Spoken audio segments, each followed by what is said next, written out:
Hello, I'm Mike Pompeo, America's Secretary of State. The United States has taken decisive action to end Qasem Soleimani's reign of terrorism. President Trump has made clear that he does not seek war in the Middle East and is open to talks with the Iranian regime. He's made it equally clear that we will defend Americans and our interests all around the world. And we will hold those who commit attacks against us accountable and responsible, whether it's the Iranian regime or its proxy forces. We had comprehensive intelligence that showed Soleimani was readying an imminent attack to kill what could have been hundreds of Americans. Our actions saved lives. Soleimani's life was devoted to taking them.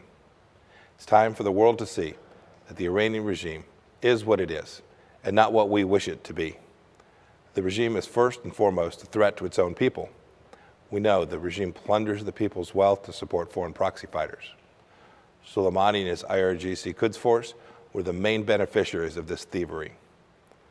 Soleimani, too, coordinated the regime's brutal crackdown against its own citizens this November in Iran, which resulted in the death of more than 1,500 protesters and the arrest of more than 7,000 others. I mentioned one of those slain protesters, Pouya Bakhtiari, in my speech on human rights in Iran here at the State Department on December 19th. Afterward, his parents thanked me for honoring their son's name after the regime had tried to erase his memory. Sadly, the regime swiftly arrested them when they refused to cancel the traditional day of mourning. It's now banned almost all families of slain protesters from mourning the murder of their loved ones. What hypocrisy that the regime has forbidden many parents from mourning their children.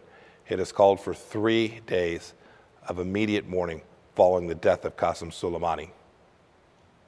Many Iraqis, Yemenis, Syrians, Lebanese, and others in the Middle East have also suffered because of the Iran proxy campaigns of terror that we've seen all across the Middle East. They have seen the true face of this brutal regime. And the Iranian regime has been waging war against the United States for years as well, from the takeover of our embassy in Tehran in 1979, to the bombing of the Beirut Marine Barracks in 1983, to the Khobar Towers bombing in 1996, to the killing of an American contractor and attacks on our embassy in Baghdad in just these past few days. Soleimani had American blood on his hands. He led the killing of more than 600 American soldiers serving in Iraq, who were simply helping the Iraqi people attain peace and prosperity for their own country. He will no longer be able to mastermind attacks on America and our interests, as he was doing at the very moment of his death. Soleimani was a terrorist. Today, people in Iran, Iraq, and all around the world are cheering his termination. They're thankful for the freedom from his brutality. The United States sees you. The United States hears you. And we stand with you in your ongoing quest for freedom and justice.